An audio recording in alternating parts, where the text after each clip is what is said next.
여러분 안녕하십니까? 시천의 매거진 굿데이 첫 소식입니다.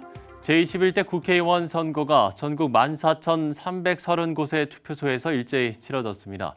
이번 총선은 코로나19 사태라는 악조건 가운데 진행됐는데요. 여느 선거들과는 다른 모습이었던 21대 총선 현장을 변현준 기자가 다녀왔습니다. 1m씩 거리를 띄운 채 투표를 기다리는 사람들. 4월 15일 제21대 국회의원 선거 투표소 현장입니다. 코로나19 사태로 혼란한 사회 분위기 가운데 진행된 이번 총선은 중앙선거관리위원회가 발표한 4.15 총선 투표 참여 대국민 행동지침에 따라 진행됐습니다. 이곳은 21대 총선이 진행되고 있는 한 투표소 현장입니다.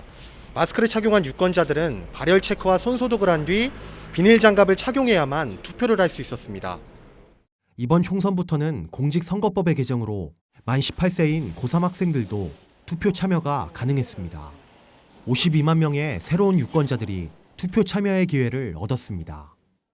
나라를 이끌어갈 사람을 선출하는데 제 의견이 반영된다는 것에 정말 좀 신기했고 좀 감회가 새롭습니다.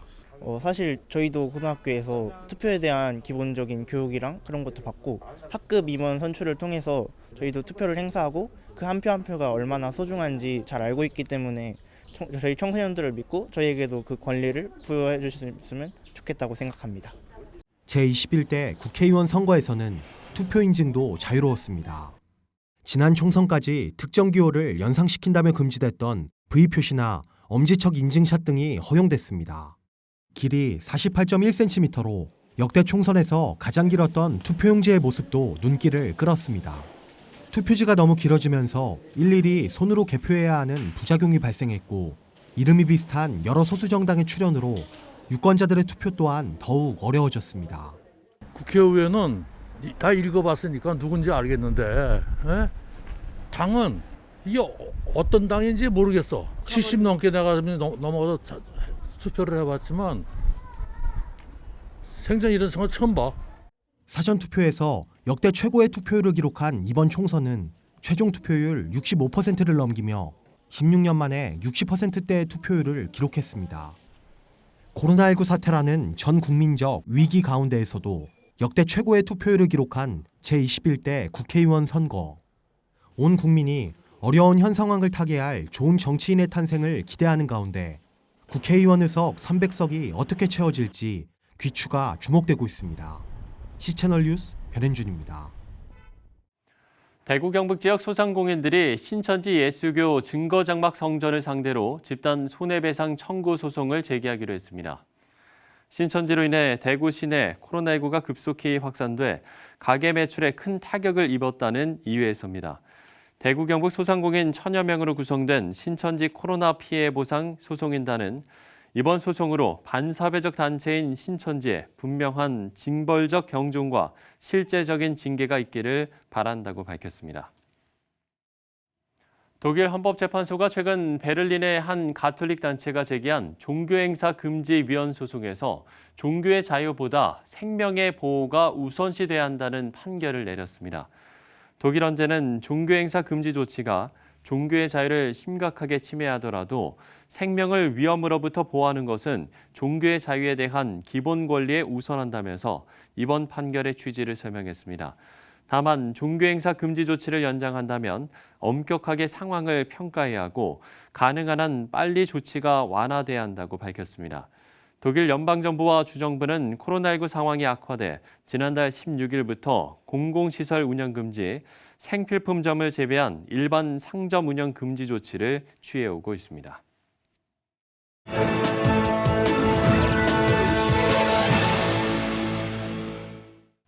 미국과 유럽의 코로나19 상황이 정점을 통과하고 있는 와중에 중남미 국가들의 위기도 최대치를 보이고 있습니다.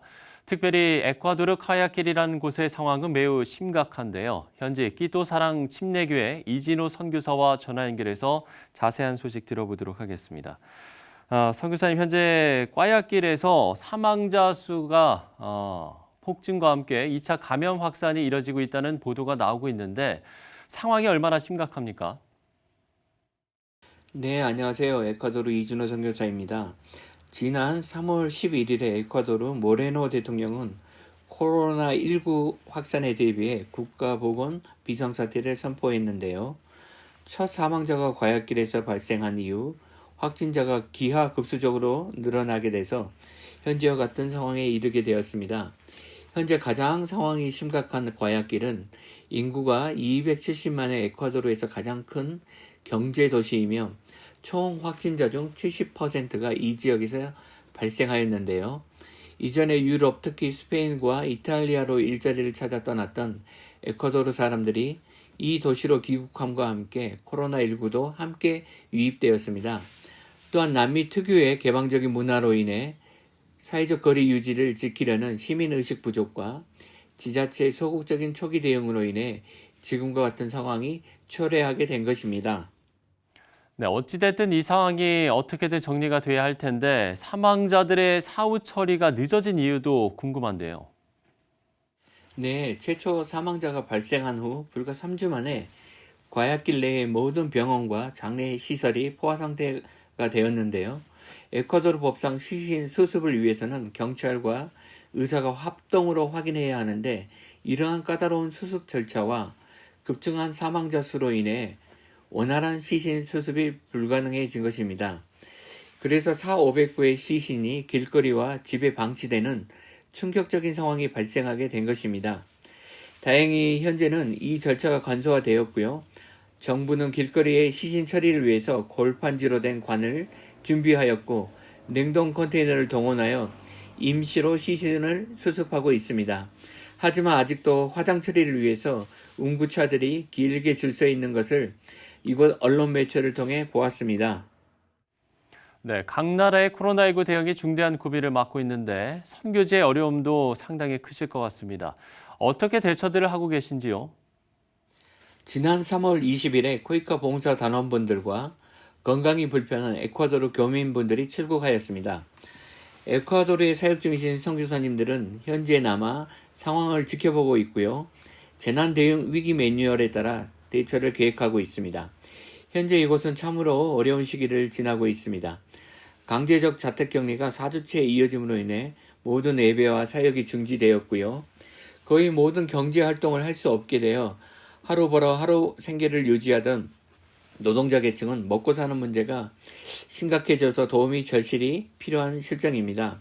저희 끼또 사랑심리교회만 해도 거의 모든 성도가 빈민계층에 속해 있어 지난주에 성도들의 가정에 구물품을 전달해 주었는데요. 모두들 하나님의 사랑과 위로를 받았다며 기뻐했습니다. 앞으로 코로나19 확산이 속히 진정되기를 바라며 특별히 기부 문화가 부족한 이 나라에서 서로 간의 이웃을 돌봄으로 예수님의 사랑을 배우고 실천하는 성숙한 사회로 한 단계 상승하는 계기가 되기를 소망합니다. 감사합니다. 네, 서로를 돌보는 게 어려운 시간을 통과하는 힘이 되기를 저희도 함께 기도하도록 하겠습니다. 에콰도르 끼또 사랑 침례교회 이진우 선교사와 이야기를 나눠봤습니다. 재난은 언제나 깊은 상처를 남깁니다. 누구보다 피해를 입는 것은 바로 빈민층인데요. 그렇기 때문에 재난이 닥칠수록 더욱 세심한 돌봄이 필요합니다. 브라질의 빈민가는 험하기로 소문이 나 있는데 현지 사람들도 피하는 이 밤거리에 목숨을 걸고 가난한 이웃들을 위해서 도움을 전하는 부부가 있습니다. 이들이 이런 사역을 할 수 있는 이유는 오직 하나님의 사랑 때문이라고 말하는데요. 브라질에서 전해온 소식입니다. What makes me love Rio is just seeing the hurting people in the communities like this. Just trying to survive. Just trying to pay the bills. Just trying to put food on their table. I see that every person here is a creation of God. And that when Christ went to the cross, he went to the cross for these people too. This is where Eric Reese works. He thinks often of the danger, knowing he might go out one day and not come back. And I wrote a letter to my wife. If I don't return, you be strong. Let my girls know I was gonna miss them. Ministry in the favelas is hard, even for the Brazilians. It's hard because the Christian people here in Brazil, I think in other countries, don't want to do this kind of job. They want to go to the streets at night to speak the word of God, to preach the word of God. They want to stay in their big church, just watch a good sermon. Yet the American couple continues reaching out to drug dealers, gang members, and prostitutes. Ramona Reese believes their own background helps them relate. From the beginning, the way in which we grew up, to bring us to do what we're doing. It's not so hard for us to understand the people that we're ministering to. And so it's just trying to be minister to somebody who needs Jesus, who just so happens to be a drug trafficker or, a militia or whatever. Reese and his family came to Brazil 13 years ago as Southern Baptist missionaries from Albany, Georgia. His greatest challenge? Gaining the confidence of a top favela gang leader, the Godfather. One night, the man agreed to an interview in a secret location. The Godfather, who originally wanted to kill Reese, now spoke well of the missionary. He was a person who came to the community and helped the community, which has many needs, financial needs. He didn't come to help with the financial needs, but to bring the peace that many need. Shortly after the interview, a rival gang assassinated the Godfather, but not before he put his faith in Jesus Christ. I will not go back into a comfort zone from my comfort level. Shorten the hand of Christ, shorten the hand of God. When people are dying, going to hell, needing to know there's a way their life can be changed and changed radically, I will not do it. Reese now finds help from a Brazilian pastor with a favela background. I tried to steal a car. When I looked behind, there was a police car. They started shooting at us, and one of these shots got me here. My mother had always told me that even if it were the last minute of my life, that if I repented, God would forgive me of my sins. And that time had come. I started a new life with Jesus. The grace of God has brought that guy not from near death, shootings, to now a beautiful family, a lovely wife, awesome kids. Only the grace of God could do that. And as the Reeses deal with the daily challenges of work in the favelas, people like Vivian remind them why they came in the first place. Stan Jeter, CBN News.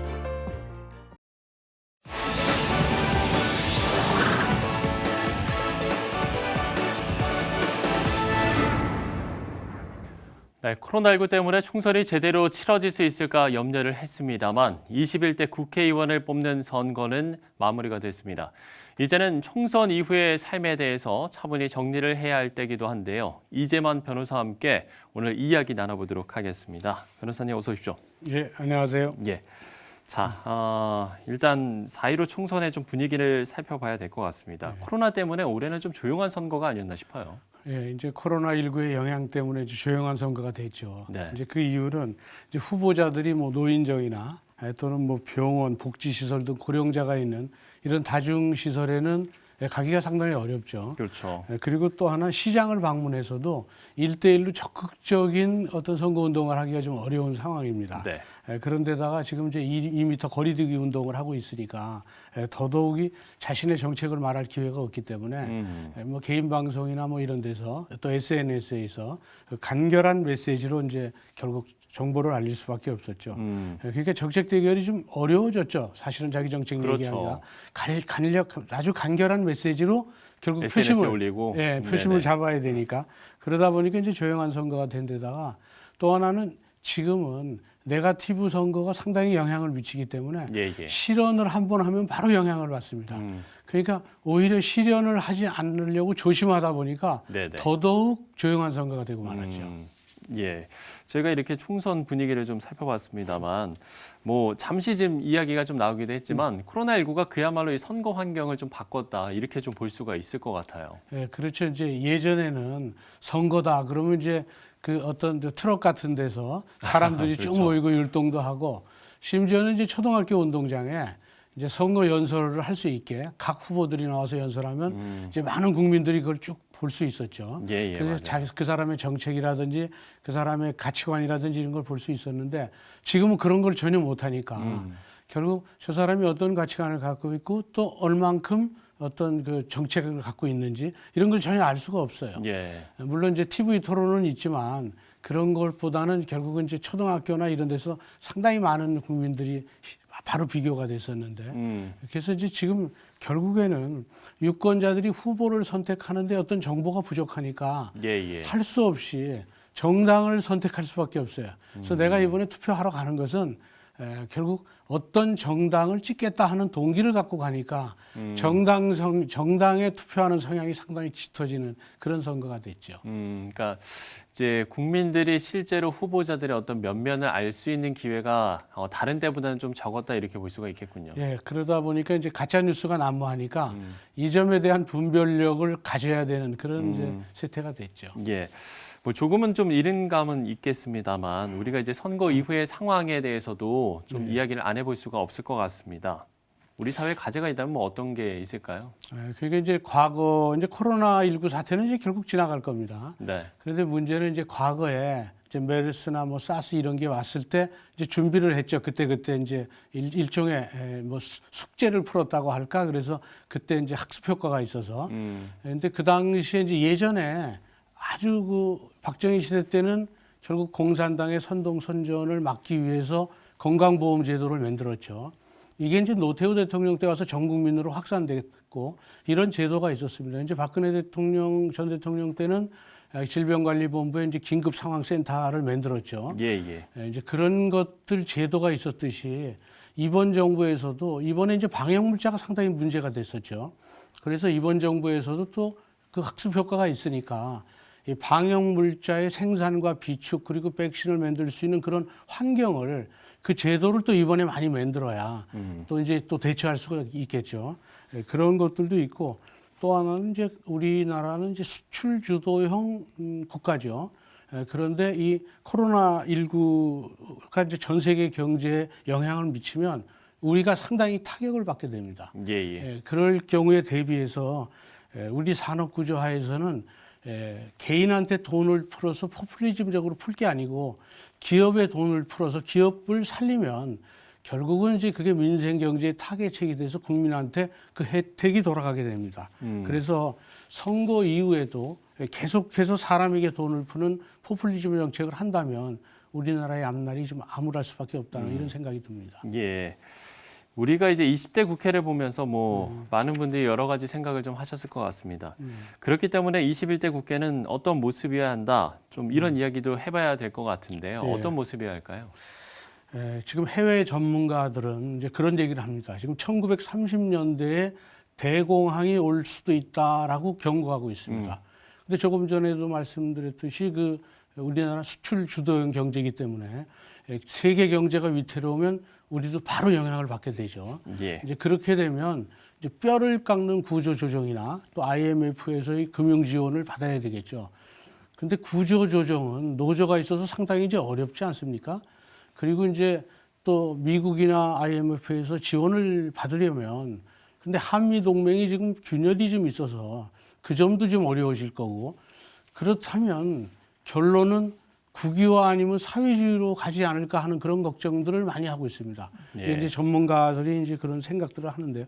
근데 우리나라는 자유시장주의 경제체제 하에서 새마을 운동으로 눈부신 한강의 기적을 이룬 그런 이제 경험이 있죠. 그래서 결국은 자유시장 경제체제를 유지하도록 이번 국회에서 다음 국회에서는 상당히 노력을 해야 되죠. 또 이제 비례정당 난립으로 이제 비난을 많이 받았기 때문에 유권자들은 이제 정치 선진화가 무엇인가에 대해서 근본적인 질문을 하게 됐죠. 이런 점에 대해서 21대 국회에서 달라진 모습을 기대하고 있습니다. 자, 우리가 뭐 시대를 불문하고 사람들의 의견은 언제나 다양하고 또 대립되어 왔고 그러면서 정말 역사가 발전을 해 왔는데 우리의 이제 좀 과제이기도 한 것 같습니다. 선진화된 정치를 이루려면 어떻게 해야 될지 변호사님의 의견을 좀 들려주신다면요. 뭐 나은 줄 알았더니 다 똑같다 이런 얘기들 많이 하죠. 뭐 그런데 이제 그러다 보니까 이제 정치적 무관심층이 상당히 늘어나고 있습니다. 그래서 과거에 어떤 사람은 정치란 강도 없는데 다리를 만들어주겠다고 말하는 사람들이다. 그러니까 결국은 정치인들의 공약은 믿을 게 못 된다. 이런 비판들이 많이 있었습니다. 그런데 정치는 설득과 타협을 통해서 결론에 이르는 이 과정이 민주적이어야 이런 절차적 정당성이 있으면 강한 추진력을 갖게 되는 것이죠. 그렇죠. 그래서 정치는 어떤 사람이 이런 얘기를 했어요. 네모난 대박에 담긴 된장을 바가지로 둥근 바가지로 푸듯하라 이런 얘기를 했죠. 네네. 그러니까 네모난 대박에 있는 된장을 바가지로 둥근 바가지로 풀면 네. 내구태기는 풀 수가 없죠. 그러니까 상대방과의 타협할 때 상대방이 어떤 여지를 남겨놓아야 되는데 그거를 바가지 끝을 그 둥근 바가지로 그런 게 아니라 손가락으로 파듯이 네네. 여지를 주지 않으면 타협이 안 되는 것이죠. 그렇죠. 그래서 너무 빡빡하게 해서는 타협이 안 된다. 네. 그래서 결국 네모난 대박에 담긴 된장을 둥근 바가지로 푸듯하라. 이런 말을 정치인들이 한번 새겨 들을 만하다고 봅니다. 예, 이렇게 저희가 선진화된 정치를 이루기 위해서는 또 어떤 부분들이 필요한지도 이야기를 나눠봤습니다. 우리 믿는 사람들이 해야 할 역할도 분명 있을 것 같아요. 네. 좀 기독교인들의 자세를 이야기를 해주신다면 어떤 이야기를 해주시겠습니까? 예, 오직 정의를 물같이 공의를 마르지 않는 강같이 흐르게 할지어다라고 한 아모스 5장 24절 말씀처럼 이 정의가 바로 설 수 있도록 네. 또 그리고 하나님의 공의가 이 땅 위에 실현될 수 있도록 기독교인들은 이제 자기 자리에서 정직하고 성실한 그리스도의 모습으로 살아가는 것이 가장 중요할 것이고요. 예. 또 지금처럼 코로나19로 모든 사람이 어려움을 겪을 때 고통받는 이웃들을 두 팔 벌려서 봉사하는 그런 모습이 건강한 사회를 만드는 일에 크게 일조하는 일이 될 겁니다. 이런 착한 행실들을 보고 많은 사람들이 본받을 수 있을 것이라고 봅니다. 예. 자, 21대 국회의원 선거가 끝났습니다. 그야말로 새로 시작되는 정치 역사의 한 페이지가 모쪼록 좀 잘 쓰여졌으면 좋겠다라는 생각이 들고요. 정말 이 사회를 이끄는 영적 리더가 많이 필요한 시기지 않습니까? 예. 네, 우리 믿는 사람들, 우리 기독교인들이 이런 역할을 좀 잘 감당해 돼야 될 것 같습니다. 이재만 변호사 이야기 나눠봤습니다. 오늘 말씀 고맙습니다. 네, 감사합니다.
(21대) 국회의원 선거가 전국 14,330곳의 투표소에서 일제히 치러졌습니다.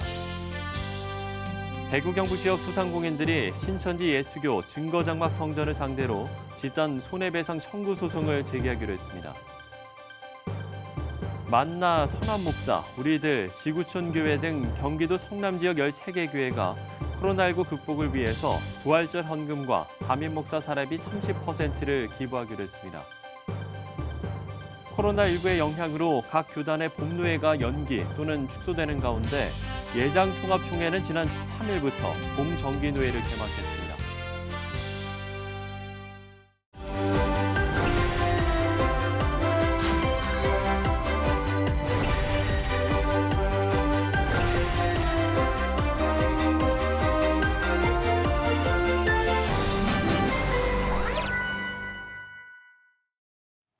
네, 코로나19 이후에 우리의 삶이 이전과 달라져야 하듯이 총선 이후도 마찬가지여야 할 겁니다. 이전과는 다른 길로 이끄는 희망의 동력은 바로 우리 한 사람의 몫이 되어야겠습니다. C-채널 매거진 굿데이 오늘 순서는 여기까지입니다. 시청해주신 여러분 고맙습니다.